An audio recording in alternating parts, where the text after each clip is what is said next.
Hello everyone, आज हम लोग डिस्कस करने वाले हैं इंडस वैली सिविलाइजेशन के कुछ इंपॉर्टेंट शॉर्ट क्वेश्चन जो प्रीवियस ईयर बेस्ड हैं। और ये पेपर जो है ये प्रोग्राम के स्टूडेंट्स और ऑनर्स के स्टूडेंट फर्स्ट सेम दोनों के लिए ही हेल्पफुल है, क्योंकि एक पेपर कॉमन है आप लोगों का एंशिएंट इंडिया। तो ये पेपर दोनों ही प्रोग्राम के स्टूडेंट और ऑनर्स फर्स्ट सेम के लिए हेल्पफुल रहेगा। तो शुरू करते हैं। पहला question, what do you understand by Meluha. यहाँ जो टर्म यूज़ हुआ है मेलुहा, मेलुहा क्या है ये मैंने क्लास में भी कई बार बताया है, ये प्रीवियस ईयर में पूछा गया है कई बार ये क्वेश्चन। तो मेलुहा जो है वो इंडस वैली के या सिंधु सभ्यता का प्राचीन नाम के रूप में प्रदर्शित किया जाता है। मेसोपोटामिया में एक लिखित साक्ष्य प्राप्त हुआ है, एक अभिलेख्य साक्ष्य, जिसमें बताया गया है कि मेसोपोटामिया का व्यापार एक मेलुहा नामक स्थान से होता है और उसका जो लोकेशन है वो इंडस वैली सिविलाइजेशन से मैच करता है। इतना डिटेल आप लोगों को नहीं लिखना है, मैंने जस्ट यहाँ समझाया आप लोगों को। तो जस्ट आप अगर एक लाइन में इतना भी लिखेंगे कि Meluha Indus valley civilisation Sindhu घाटी सभ्यता का प्राचीन नाम है, इसके साक्ष्य हमें मेसोपोटामिया से मिलते हैं, इनफ है इतना। नेक्स्ट क्वेश्चन है, who were the creators of Harappan civilisation. यहाँ जो टर्म यूज़ किया गया क्रिएटर्स, यानी इसके निर्माणकर्ता या इसके जनक कौन थे हड़प्पन सिविलाइजेशन। जाहिर सी बात है वहाँ पे जो रहने वाले हैं वही उनके क्रिएटर्स होंगे। यहाँ पे हड़प्पा की खुदाई करने वाले या सिंधु सभ्यता की खुदाई करने वाले का नाम नहीं लिखना है, क्रिएटर पूछा गया है।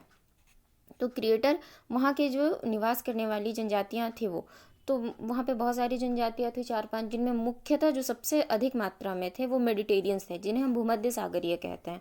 भूमध्य सागरीय थे, अल्पाइंस थे, मंगलॉइड्स थे, ऑस्ट्रेलॉइड्स थे। तो किसी भी दो का भी अगर आप नाम लिखिएगा तो काफ़ी है। Next question, why is the Indus civilisation called a chalcolithic civilisation. ये जो टर्म है चैल्कोलिथिक, चैल्कोलिथिक मीन्स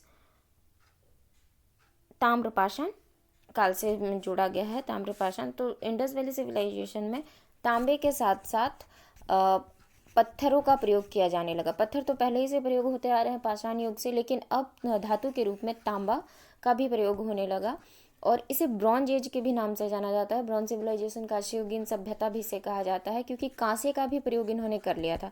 क्योंकि यहाँ पे चैल्कोलिथिक टर्म पूछा गया है तो आप लोगों को इतना लिखना होगा कि इंडस वैली सिविलाइजेशन में लोग पत्थरों के साथ तांबे का भी प्रयोग करने लगे थे, इसलिए इसे एक ताम्रपाषाण युगीन सभ्यता कहा जाता है।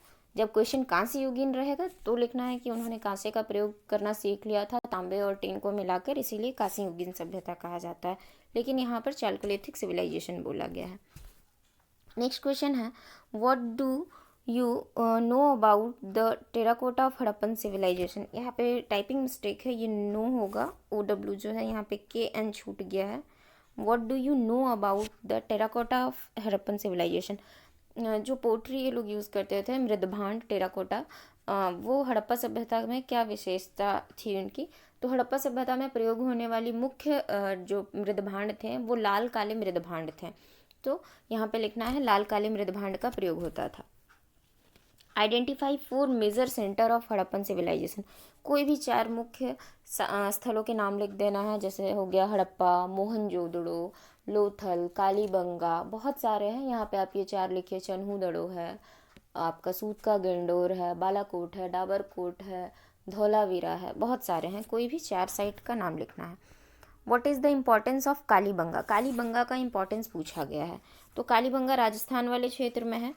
तो यहाँ पे बहुत सारे साक्ष्य पाए गए हैं जिससे हमें इंडस वैली सिविलाइजेशन की बहुत सारी चीज़ों के बारे में पता चलता है। कोई भी 2 या 1 के बारे में लिख लीजिए, 1 मार्क्स का अगर रहेगा तो 1 विशेषता और 2 मार्क्स के क्वेश्चन में अगर आए तो 2 विशेषताएं लिख लीजिए।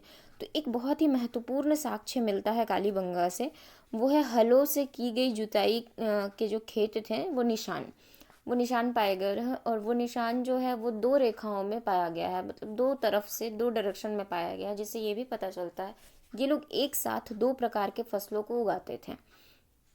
और कालीबंगा से हमें सूती कपड़े के साक्ष्य मिले हैं, जो हमें ये दर्शाता है कि ये लोग टेक्सटाइल इंडस्ट्री यानी वस्त्र उद्योग से ये परिचित थे। और भी बहुत सारे साक्ष्य मिले हैं, 2 इनफ है यहाँ पे।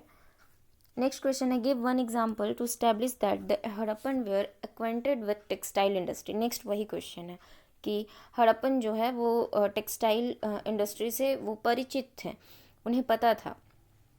तो लोथल से और कालीबंगा से और भी जगहों से मिला है। कम से कम 2 नाम यहाँ लिख दीजिए कि लोथल से भी सूती कपड़े के साक्ष्य मिले हैं, कालीबंगा से भी सूती कपड़े के साक्ष्य मिले हैं, इवन मेहरगढ़ से भी। तो यहाँ पे 2 नाम लिख दीजिए कि सूती कपड़े का प्रयोग ये करते थे। तो कपड़े का प्रयोग है तो कपड़ा उद्योग भी रहा होगा। Where is Dholavira? धोलावीरा एक प्रमुख स्थल है। धोलावीरा गुजरात के कच्छ क्षेत्र में स्थित है। नेक्स्ट क्वेश्चन है where is Mehrgarh situated? Mehrgarh कहाँ अवस्थित है? Why is it famous? और ये क्यों विख्यात है? तो मेहरगढ़ जो है वो सिचुएटेड है आपका बलूचिस्तान वाले रीजन में, और बोलन जो दर्रा है बोलन पास के निकट में स्थित है बलूचिस्तान में। और ये क्यों फेमस है मेहरगढ़? तो मेहरगढ़ में सबसे पहले खेती के साक्ष्य मिले हैं, जिसमें जौ के सबसे पहले साक्ष्य मिले हैं, और यहाँ पे कपास का भी उत्पादन होता था। नेक्स्ट क्वेश्चन है when were the first urban civilisation flourished in India? When and where, कब और कहाँ पे पहला अर्बन सिविलाइजेशन फ्लरिश्ड हुआ? तो फर्स्ट अर्बन सिविलाइजेशन जो था वो हमारा इंडस वैली सिविलाइजेशन था। तो लगभग 2500 ईसा पूर्व, कुछ जगहों पर 2300 ईसा पूर्व मिलेगा time period Indus valley civilisation का। तो 2500 ईसा पूर्व रखिए एक डेट। और कहाँ पर? तो सिंधु और सरस्वती नदी के आसपास वाले क्षेत्र में, क्योंकि बाद में जो साइट मिले हैं वो जो घग्गर हकरा नदी है, जो बाद आगे चलकर सरस्वती नदी जो है सूख गई, तो वहाँ से भी बहुत सारे साइट मिले हैं। तो ये दोनों ही क्षेत्र का यहाँ पे नाम लिखिएगा कि सिंधु घाटी और सरस्वती हकरा नदी है उसकी घाटियों में। Where is Mohenjodaro situated? Mohenjodaro कहाँ पर स्थित है? तो मोहनजोदड़ो जो था वो सिंधु नदी के तट पर स्थित है, और ये पाकिस्तान में स्थित है, मोंटगोमरी जिला के आसपास। नेक्स्ट क्वेश्चन है what is pre Harappan culture? Pre Harappan culture क्या है? तो देखिए हड़प्पा सभ्यता जो है उसे मुख्यतः 3 भागों में बांटा गया है। 3 भागों में बांटा गया है। एक है मैच्योर, ये हो गया मैच्योर, बीच वाला जो पोर्शन है वो, और ये होता है प्री, और ये होता है लेटर, बाद का। तो प्री पहला, दूसरा मैच्योर और तीसरा लेटर। तो हड़प्पा सभ्यता के विकास के पहले, मैच्योर हड़प्पा सभ्यता के विकास के पहले जो प्राचीन हड़प्पा सभ्यता थी उसे ही प्री हड़प्पा सभ्यता, ये प्री हड़प्पन कल्चर कहा गया है। नेक्स्ट है what is funeral custom of Harappa? Funeral custom लिखना है हड़प्पा का। हड़प्पा सभ्यता में जो समाधान था या अंतिम संस्कार के जो तरीके थे वो कैसे थे? तो 3 प्रकार के मुख्य तरीके थे। एक तो पूर्ण दाह कर दिया जाता था या दफना दिया जाता था, या आंशिक रूप से छोड़ दिया जाता था खुले में, जिससे पशु पक्षी खाकर या फिर उसे अपने हिसाब से उसे डिकम्पोज कर देते थे। नेक्स्ट क्वेश्चन है write down the geographical extent of Harappan civilisation. Harappan civilisation का जियोग्राफिकल एक्सटेंट पूछा है। तो देखिए यहाँ पर नॉर्थ में मांदा जो कि कश्मीर में है, साउथ में था Daimabad,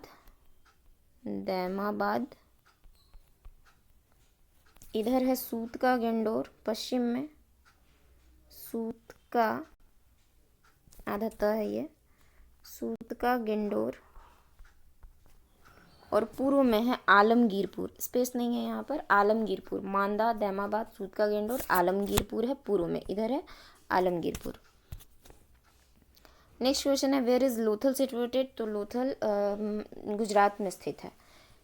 next question where is Harappa situated? Harappa कहाँ है? तो हड़प्पा भी अभी प्रेजेंट टाइम में पाकिस्तान वाले क्षेत्र में है, जो पश्चिमी पंजाब है वहाँ पर, और ये पाकिस्तान के साहिवाल ज़िले में स्थित है, और नदी परुशनी रावी नदी के तट पर है। Name 1 port city of Harappa civilisation.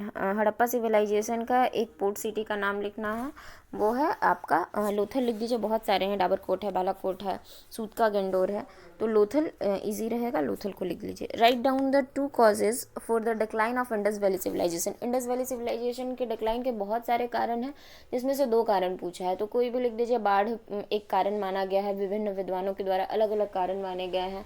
जलवायु परिवर्तन एक कारण माना गया है, भूगर्भिक परिवर्तन एक कारण माना गया है, सिंधु नदी के बहाव में या फिर उसके बहाव के डायरेक्शन में जो परिवर्तन हुआ था वो भी एक कारण माना गया है। ओवरऑल हम लोगों ने आज सिंधु घाटी सभ्यता का क्वेश्चन को देखा। ये प्रीवियस ईयर बेस्ड क्वेश्चन है, आई होप ये आप लोगों के लिए हेल्पफुल रहेगा। और भी इसमें कुछ क्वेश्चंस बचे हैं जो नेक्स्ट वीडियो लेक्चर में मैं प्रोवाइड करूँगी। तब तक आप लोग इसको अच्छे से पढ़िए। अभी के लिए इतना ही, फिर मिलते हैं नेक्स्ट वीडियो लेक्चर में।